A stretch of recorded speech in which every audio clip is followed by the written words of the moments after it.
Bismillahirrahmanirrahim. Assalamualaikum warahmatullahi wabarakatuh. Para jamaah al-Isran rahimakumullah, yang mudah-mudahan selalu berada di dalam rahmatnya Allah dan juga tentu ridhonya Allah di dalam segala situasi, kondisi, apapun yang sedang kita lakukan ya. Amin ya Allah ya Rabbal Alamin.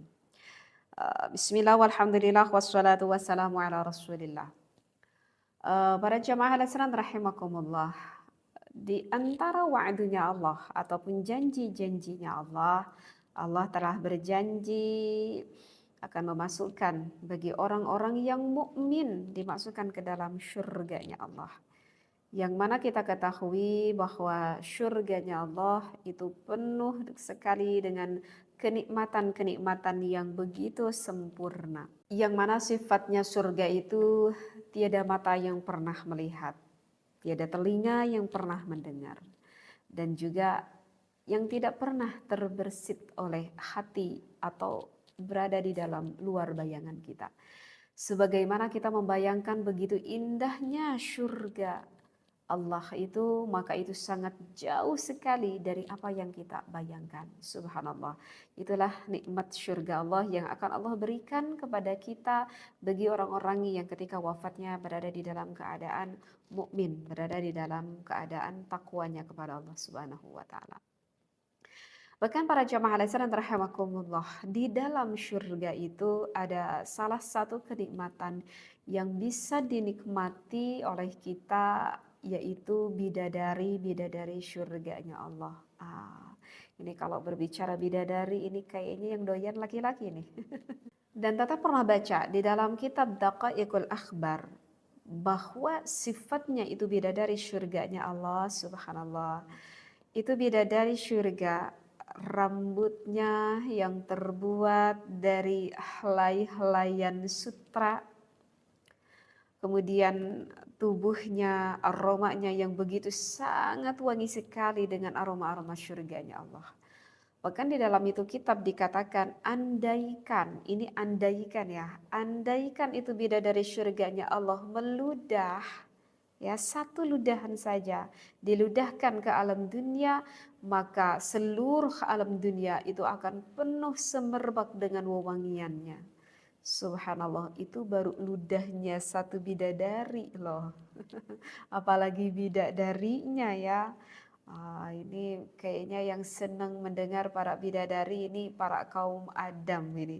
Dan sekarang para kaum Hawa udah mulai ngiri nih kayaknya ya. Kepada para bidadari-bidadari surganya Allah. Tapi wahai para perempuan, para wanita, kita tidak perlu mengiri kepada para bidadari. Kenapa?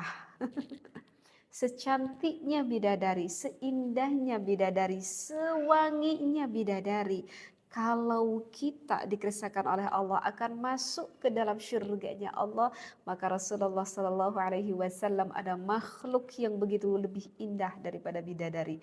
Siapakah itu? Kita. Sosok wanita yang salihah yang Allah dikehendaki masuk ke dalam syurganya Allah. Ya, kebayang ya gimana nanti cantiknya kita.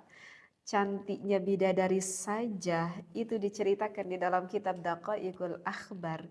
Ketika malaikat Jibril alaihi salam masuk ke dalam syurganya Allah, kemudian malaikat Jibril melihat ada sosok yang begitu sangat indah sekali. Saking indahnya diceritakan di dalam itu kitab, malaikat Jibril tuh sampai tidak mensadarkan diri, sampai pingsan gitu ya, sampai tidak mensadarkan diri, saking indahnya itu sosok bidadari. Dan ketika pertama kali melihat, malaikat Jibril justru mengira bahwa itu adalah Allah. Ketika terbangun, itu bukan aku wahai Jibril, tetapi itu adalah makhluk yang aku ciptakan dan dia namanya adalah bidadari. Subhanallah. Lanang Jagat, Lanang Godek, kopi kesehatan yang membantu untuk mengatasi permasalahan para laki-laki yang cepat keluar, susah bangun, kurang stamina atau kurang gairah ataupun yang keluarnya encer. Dan juga bisa menjadikan solusi bagi siapapun wanita dan juga laki-laki seperti yang hipertensi, yang diabetes, kolesterol, asam urat, jantung dan penyakit lainnya. Bisa didapatkan ini kopi di Shopee, Lazada, Tokopedia dan juga TikTok Al Asran, jangan lupa nama tokonya. Jika pengen konsul dulu bisa di-chat di tokonya masing-masing. Itu sosok malaikat Jibril, malaikat loh ini. Melihat bidadari udah tidak ingat. Apalagi kalau misalkan nanti suami kita ya, yang masuk ke dalam syurganya Allah ketika melihat bidadari itu seperti gimana itu responnya ya suami kita ketika melihat bidadari.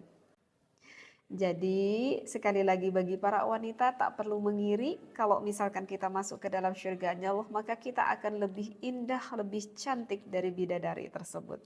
Jadi kalau misalkan yang saat ini ketika kita melihat di cermin kok perasaan aku gak cantik-cantik amat. Ya, syukurilah nikmat yang Allah berikan kecantikan paras kepada kita ya. Kalau kita lihat di cermin perasaan tubuhku gak seksi-seksi amat. Tidak apa-apa, secantik bagaimanapun wanita, seseksi apapun itu wanita, itu tidak akan bertahan lama. Tidak akan bertahan lama. Ya, siapa sih segimana cantiknya ketika udah sepuh, ketika sudah nenek-nenek, apakah masih bisa bertahan kecantikannya? Tidak ada yang diceritakan bertahan kecantikannya, ya. Karena namanya juga dunia bukan alam yang abadi, seperti itu. Nah, nanti kalau misalkan kita masuk ke dalam syurganya Allah, maka kita akan seyakin-yakinnya kita akan melebihi cantiknya daripada bidadari. Nah, ini ada apa ya? Ada suatu ingatan juga sih dari Teteh nih untuk para suami. Karena Teteh tuh pernah sempat dengar gitu ya, para kaum laki-laki sedang berkumpul terus ngobrol-ngobrol gitu dan terdengar gitu oleh telinga Teteh. Ada kaum laki-laki yang berbicara seperti ini, aku nih gak sabar pengen masuk ke dalam syurganya Allah. Kenapa kamu pengen segera masuk ke dalam syurganya Allah? Karena aku ingin segera menikmati bidadari. Ya Allah. Jadi kamu masuk ke dalam syurga karena pengen nikmati bidadari? Iya, aku pengen segera masuk ke surga karena aku pengen segera nikmati bidadari. Ada yang berbicara seperti itu. Dan ada juga ini satu laki-laki lagi yang berbicara, aduh nanti kalau aku ke surganya Allah udah deh. Nanti istriku aku mah gak apa-apa deh diganti aja deh istrinya dengan bidadari. Tak perlu istriku yang sekarang saat ini. Kenapa? Habis nanti kalau bareng sama istriku lagi mungkin nanti aku takutnya bosan. Ada yang bicara seperti itu, takutnya bosan ya Allah. Habis gimana aku nggak bosan ya, kebayang nggak udah istriku aku nggak terlalu cantik. Kemudian bawel pula, sering ngomel setiap harinya, setiap hari selalu meminta sesuatu, membuat aku tuh gak betah misalkan di rumah. Sampai-sampai sang suami berbicara, gak apa-apa deh nanti aku kalau dimasukkan ke surga oleh Allah, aku tak berkumpul dengan istriku lagi juga tidak apa-apa. Ya Allah. Entah itu apakah bercanda, tidak tahu. Tetapi andaikan itu bercanda dan itu bukan termasuk suatu candaan. Ya, wahai para suami, itu bukan termasuk suatu candaan. Tidak boleh sama sekali ada niat di dalam hati kita tidak ingin berkumpul dengan dengan istri kita. Segimana bawelnya, segimana kekurangan fisiknya, segimana kekurangan ya mungkin sikapnya yang ia lakukan, yang namanya manusia. Toh kalau kita melihat akan diri kita juga sama. Mungkin kita juga banyak kekurangannya di depan istri kita. Seperti itu. Jadi harusnya para suami itu berkata seperti ini, saya ingin ya Allah yang menjadikan bidadari surga saya nanti kelak di akhirat itu adalah istri saya sendiri. Harusnya tuh para suami itu bilangnya seperti itu. Dan kalau misalkan istri kita yang ingin menemani kita di akhirat kelak yang menjadi bidadari surganya Allah, maka tentu ya itu tidaklah mudah. Dan itu semuanya membutuhkan proses. Dan prosesnya itu diawali oleh sosok seorang suami. Kenapa seperti itu? Iya, karena kalau misalkan kita ingin menjadikan istri kita menjadi bidadari surganya Allah, yang pertama, berikanlah istrimu dengan nafkah yang halal. Jangan kau berikan wahai para suami, memberikan nafkah kepada istrimu dengan rizki yang haram. Karena apa? Karena kalau misalkan yang masuk ke dalam mulut sang istri, yang dipakai oleh sang istri dari rizki yang haram, itu sangat sulit sekali nantinya mendapatkan seorang istri yang salihah. Sangat sulit sekali jika kau masuki dari harta-harta dengan hasil yang haram. Karena kalau dari rezeki yang haram itu lebih layak masuk ke dalam nerakanya Allah, bukan masuk ke dalam syurganya Allah. Jadi jika kamu ingin menjadikan istrimu sebagai bidadari, ketika kamu mencari nafkah, benar-benar ini yang pertama harus kau pikirkan. Apakah ini modal awalnya dari perkara yang haram atau dari perkara yang halal?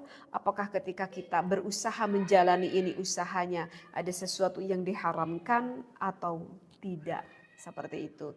Ini jadi yang pertama itu tetap kita kembali kepada sosok seorang suaminya itu sendiri. Kemudian yang kedua, bagaimana caranya agar istri kita nanti kelak bisa menjadi bidadari syurganya Allah, yaitu didiklah istri kita. Berikanlah ibu agama istri kita. Ya, ajarilah istri kita mempunyai tutur kata yang baik, mempunyai perilaku yang baik, dan tentu itu semuanya adalah mengajarkan dengan akhlakul karimah yang baik kepada istri kita. Karena apa? Karena istri kita itu ya kan ibaratkan tulang rusuk dari sosok seorang suaminya. Ya, jadi sosok tulang rusuk itu yang sangat mudah patah sekali. Ya, tulang rusuk itu kan sifatnya bengkok. Ya kalau misalkan itu tulang rusuk udah bengkok, kita biarkan, maka itu akan bengkok selamanya. Kalau istri kita dibiarkan, maka istri kita kasihan akan bengkok loh selamanya. Tapi kalau misalkan mau kita paksakan, kita luruskan itu tulang rusuk, maka tulang rusuk itu akan patah. Ya begitulah wanita.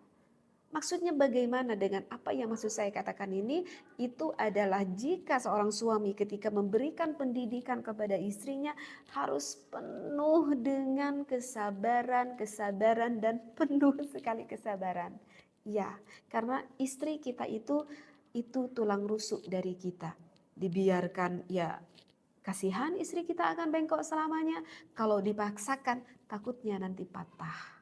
Maka bersabarlah ketika meluruskan istri kita sedikit. Karena kalau mau mengajarkan kepada seorang wanita itu harus lebih peka terhadap hatinya, terhadap perasaannya seorang istri seperti itu.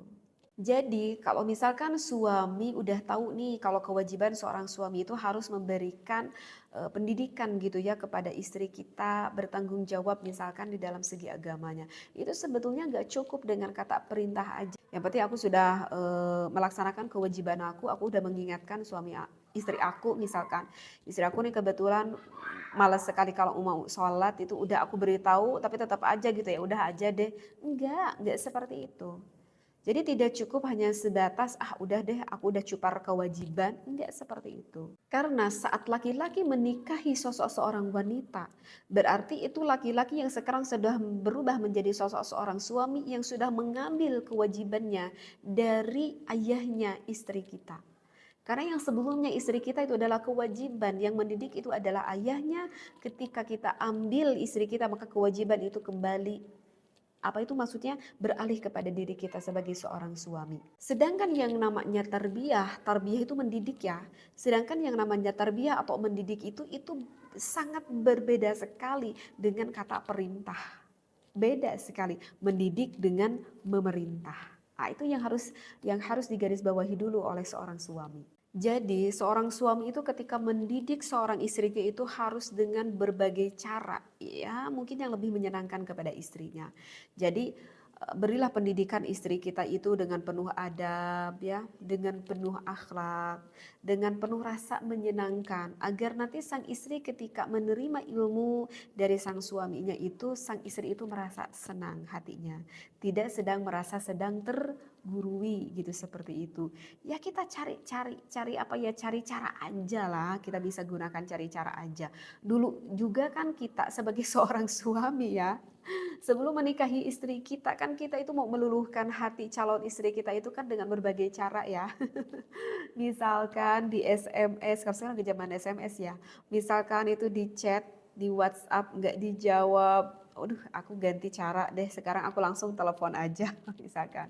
Udah ditelepon tetap enggak diangkat, udah deh kalau enggak diangkat aku datangi aja deh ke rumahnya. Kan istilahnya seperti itu ya, terus gitu berusaha karena saking ingin mendapatkan sosok wanita ini yang sekarang itu menjadi istri kita. Ya lo kenapa kok sekarang sudah berubah menjadi istrinya? Kenapa kok seperti pemikiran seorang laki-laki itu seperti buntu ketika mendidik atau mengajar istri kita? Harusnya coba cari berbagai cara seperti bagaimana kamu ingin mendapatkan istri kamu, kamu gunakan dengan berbagai cara. Harusnya tuh seperti itu. Jadi intinya bagi seorang suami ketika mendidik istrinya itu harus penuh sekali dengan kesabaran. Kalau belum nurut kali ini mungkin besok akan nurut. Kalau belum nurut hari besok mungkin besoknya lagi akan nurut. Terus aja bersabar ya. Karena Rasulullah Shallallahu Alaihi Wasallam pun pernah berkata ya di dalam kitab Uqudul Jen, kalau seorang suami yang begitu sabar sekali menerima kelakuan istrinya yang ya sangat tidak pantas diucapkan, misalkan istrinya yang tidak mempunyai akhlakul karimah yang baik, maka pahalanya itu setara dengan pahalanya Nabi Ayub alaihi salam. Bayangkan ini sosok seorang suami, Masya Allah. Kita itu bukan nabi, bukan. Kok tapi pahalanya bisa menyamai seorang nabi? Apalagi ini Nabi Ayub lagi yang memang tersohor sekali akan kesabarannya. Subhanallah. Apakah kita hanya mau begitu saja, tidak bersabar? Apakah kita tidak kami tak muncul orang banyak dengan pahalanya sosok seorang nabi yang jelas, yang yakin akan masukkan di dalam syurganya Allah yang derajatnya sangat tinggi sekali. Jadi kalau seorang suami itu sedang mengajarkan kepada istrinya, itu harus keluarnya tuh dari hati dan juga harus melihat situasi, kondisi, keadaan istrinya nih. Lagi asik enggak, lagi have fun enggak, seperti itu. Lalu nanti sang suami berikanlah ilmunya sedikit-sedikit, keluarkanlah dari hati. Karena kalau tidak dikeluarkan dari hati, kemungkinan sang istri hanya sekedar masuk di telinga udah keluar lagi. Bahkan ada loh yang ilmu tidak masuk ke telinganya sama sekali. Benar, benar.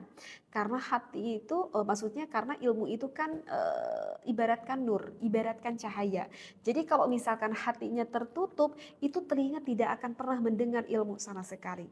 Ya, pernah gak sekarang wahai para istri yang pada saat ini suasana hati kita tuh lagi nggak nyaman banget gitu ya, agak lagi kesel bahkan gitu ya sama suami, meskipun kita sendiri yang salah. Kemudian suami tuh memberitahu pada kita, ini kamu tuh kalau jadi istri tuh gak boleh begini, itu kan salah, harus begini, begini, begini. Itu nggak masuk ke dalam hati sang istri loh. Kok ujuk-ujuknya sang istri merasa kesal aja gitu ketika diberitahu oleh suaminya. Kenapa? Karena jangankan masuk ke telinga, hatinya aja lagi gak nyaman. Jadi sulit kan masuknya. Kata suaminya udah dibilang beberapa kali kok gak denger-denger. Ya gak akan denger-denger lah. Wong hatinya juga lagi gak nyaman. Nah maka di sini memang ini membutuhkan seorang suami yang begitu peka sekali akan hati perasaan seorang istrinya. Agar apa? Agar ketika memberikan ilmunya itu mudah sekali diterima oleh hati seorang istrinya. Ya. Dan tentu untuk yang ketiga seorang suami harus terus mendoakan istri kita ya. Kalau misalkan kita lihat kok sampai saat ini aku belum melihat tanda-tanda apa ya, tanda-tanda kesolehan dari istri aku. Sabar, sabar terus aja doakan, maka insya Allah nanti akan ada berkahnya ya. Kata teh pernah gitu ya baca di dalam kitab Uqudul Jan kalau ini terbalik. Seorang istrinya, seorang waliullah, tetapi sayang sekali mendapatkan seorang suami yang munafik, yang tidak percaya bahkan kepada Allah, yang sangat benci sekali jika istrinya terus gitu ya mendengar kalimat Allah. Begitulah kesabaran seorang wanita dikarenakan terus berdoa kepada Allah, akhirnya itu sosok seorang laki-laki bahkan yang munafik itu suaminya akhirnya bertaubat dan akhirnya beriman kepada Allah. Apa? berkahnya mendapatkan seorang istri yang salihah. Begitu juga kalau misalkan kita mendapatkan seorang istri yang agak kurang baik, yang agak kurang salihah, tetapi kita sebagai sosok seorang suami yang begitu sabar, yang terus tak henti-hentinya mendoakan istri kita, insya Allah nanti istri kita akan mendapatkan berkah dari lantunan doa yang kita ucapkan setiap hari. Begitu juga sebaliknya, kalau seorang istri yang mendapatkan seorang suami yang ya bisa dikatakan akhlaknya itu tidak baik, terus sang istri mendoakan suaminya. Jadi intinya untuk para suami, sabar dan terus berdoalah untuk istri kamu, karena sejelek-jeleknya istri kamu itu adalah titipan dari Allah Subhanahu wa taala yang sudah tertulis di qada azalinya bahwa itu adalah menjadi nasib istri kamu yang Allah titipkan, yang akan kau bawa wahai para suami masuk ke dalam syurganya Allah. Mudah-mudahan yang Teteh sampaikan kali ini bisa kita ambil hikmahnya, wabil khusus bagi seorang suami. Wallahu muwaffiq ila aqwamit thoriq. Wassalamualaikum warahmatullahi wabarakatuh.